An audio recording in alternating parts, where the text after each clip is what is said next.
माननीय अध्यक्ष जी, महामहिम श्री राज्यपाल जी के अभिभाषण पर बोलने का अवसर दिया, इसलिए आपको आभार व्यक्त करता हूँ। श्रीमान, हम सभी सदस्यों का एक दायित्व है। हम सब लोग गांव से आते हैं, जनता से जुड़े हुए लोग हैं, तो जो सरकारी योजनाओं में अगर कोई कमी, कोई खामी रह गई है तो उसको निष्पक्ष ढंग से यहाँ पर रखने का दायित्व हम सभी लोगों का है। अभी हमारे पहले मनोज पांडे जी कह रहे थे, उनकी बातों को उनसे अपने को संबद्ध करते हुए ये कहूँगा कि एक बहुत बड़ी उपलब्धि पूरे प्रदेश में हुई है कि संगठित अपराध, ऑर्गेनाइज्ड क्राइम का जड़ से सफाया हो गया है। आज पूरे प्रदेश में ऑर्गेनाइज्ड क्राइम नाम की कोई चीज़ नहीं। व्यक्तिगत रंजिश में घटनाएं होती हैं, वो एक अलग विषय है, लेकिन उन घटनाओं के बाद जिस तरह से पुलिस कार्रवाई करती है, उससे बहुत से लोग हतोत्साहित होते हैं।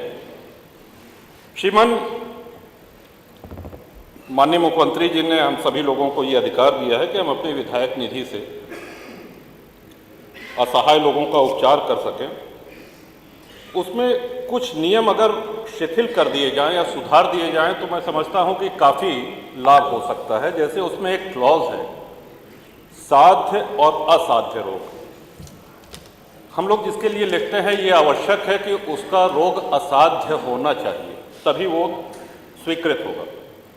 उदाहरण के लिए हार्ट, कैंसर, गुर्दा, मूत्र रोग, अस्थि रोग और थैलीसीमिया, ये इसमें वर्गीकरण है। मान लीजिए किसी का बहुत बुरा एक्सीडेंट हो जाए, उसकी हड्डियां टूट जाएं, या अभी हाल में ही ब्रेन ट्यूमर का पेशेंट था, उसको इस लिए नहीं स्वीकृत हो पाई राशि कि ये साहब असाध्य रोग नहीं है। तो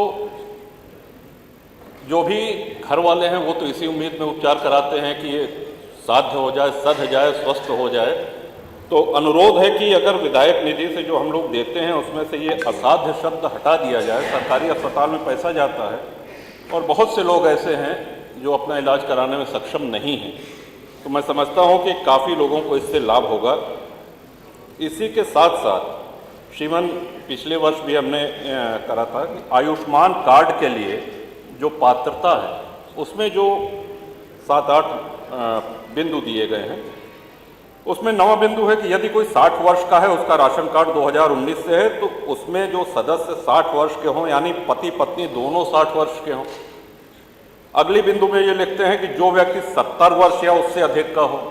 तो ये भ्रम पैदा करता है श्रीमान। एक और इसमें एक बिंदु है कि परिवार 6 यूनिट का होना चाहिए, यानी कि पति पत्नी हो और उनके 4 बच्चे हों। आज के समय में हम लोग अच्छी तरह से इस बात को समझ सकते हैं कि कौन लोग हैं जिनके 4 से अधिक बच्चे हैं और कितने लोग हैं जिसके।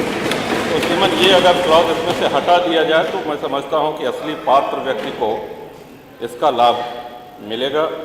महामहिम श्री राज्यपाल जी ने माननीय मुख्यमंत्री जी के लिए, उत्तर प्रदेश सरकार के लिए कहा कि प्रदर्शन और परिणाम में पूरे देश में नंबर 1 है। सरकार प्रदर्शन तो उत्तर प्रदेश में कर रही है, लेकिन परिणाम पूरा देश ही नहीं, पूरा विश्व देख रहा है और सराहना कर रहा है, प्रशंसा कर रहा है। और ऐसा नहीं है, गांव में सरकार की संवेदनशीलता की भी बहुत प्रशंसा हो रही है। एक छोटा सा उदाहरण भी देना चाहूँगा। एक तरफ जहां संगठित अपराधों का सफाया हो चुका है, एक फिल्म बनी घूसखोर पंडित, उसके निर्माता श्री नीरज पांडे थे और अभिनेता मनोज वाजपेयी थे। एक जाति को इस तरह से अपमानित किया गया। ये ऑल ओवर द वर्ल्ड, पूरे विश्व में एक साथ रिलीज हुई, लेकिन संज्ञान उत्तर प्रदेश सरकार ने लिया, संज्ञान माननीय मुख्यमंत्री जी ने लिया और सबसे पहले उसकी FIR हुई और बाद में सुप्रीम कोर्ट ने, माननीय उच्चतम न्यायालय ने इस बात का समर्थन करते हुए उस पर रोक लगा दी। मेरा कहने का आशय यह है श्रीमान कि एक और जहां सरकार दमदारी से काम कर रही है, वहीं संवेदनशीलता का भी पूरा परिचय दे रही है। अपनी बात आगे बढ़ाते हुए श्रीमान, ये सभी माननीय सदस्यों से जुड़ी हुई बातें हैं। National highway authority of India NHAI ने बहुत से एक्सप्रेसवेज का, हाईवेज का निर्माण किया। उसके निर्माण में जो छोटी सड़कें थीं, जहां से उनकी मिट्टी जाती थी, वो क्षतिग्रस्त हो गई हैं और वो दायित्व NHAI का है उसको बनाने का। मैं समझता हूं कि NHAI अपने इस दायित्व का निर्वहन नहीं कर रही है। हम सब लोगों के यहाँ बहुत सी ऐसी सड़कें हैं जो क्षतिग्रस्त हुई हैं। श्री राम वनगमन मार्ग बना, गंगा एक्सप्रेसवे बना, पूर्वांचल एक्सप्रेसवे बना, और भी कई सड़कें बन रही हैं। तो इतने भारी ट्रक मिट्टी लाद के, सामग्री लाद के जब जाते हैं तो छोटी सड़कें, तो एक तो ये अनुरोध है श्रीमान। दूसरा, जल जीवन मिशन के तहत ये बहुत आवश्यक बिंदु है श्रीमान, सड़कें खोद दी गई हैं और उसी उस पर आज माननीय जल शक्ति जी मंत्री जी का जन्मदिन है श्रीमान। और मुझको याद है कि परसों माननीय सदस्य सड़कें खोदने से और जन्मदिन से क्या मतलब है श्रीमान? परसों रोमी जी का जन्मदिन था और उनकी सबसे अच्छी मिठाई का संस्थान है द हेजलनट फैक्ट्री। आपने पीठ से निर्देश किया कि भाई जन्मदिन है तो पूरे सदन को मिठाई बांटना ये तुम्हारा दायित्व है, ये मैं तुमको निर्देश देता हूं, ऐसा आपने कहा और उसका उन्होंने पालन भी कराया। एक एक माननीय विधायक को एक एक डिब्बा। मैं समझता हूं कि रोमी जी को पुनः बधाई। तो आज इनके जन्मदिन पे एक निर्देश ये आप अवश्य दे दें माननीय जल शक्ति मंत्री जी को कि अगला जन्मदिन आने के पहले जो जो जल शक्ति की सड़कें क्षतिग्रस्त है, माननीय मंत्री जी इसको गंभीरता से दिखवा लिया जाए। और आधे से अधिक टंकियां अभी चल नहीं रही, नहीं चलती, तो जो बन के तैयार उनको आपको विशेष ध्यान देकर के उनको चलाने के लिए पूरा प्रयास करना पड़ेगा। और क्षतिग्रस्त जो सड़कें हैं, हम सब लोग आपसे बहुत उम्मीद रखते हैं, बहुत आशा रखते हैं। और वो एक शेर है श्रीमन की, कौन सी बात कहाँ कैसे कही जाती है, ये सलीका हो तो हर बात सुनी जाती है। तो आपके सामने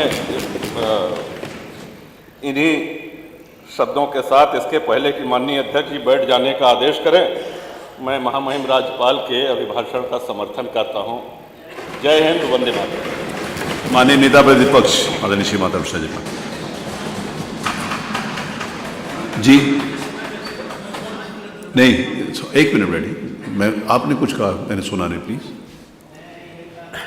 माननीय अध्यक्ष जी, हमारे दुर्गा प्रसाद जी बहुत वरिष्ठ सदस्य और ये बोल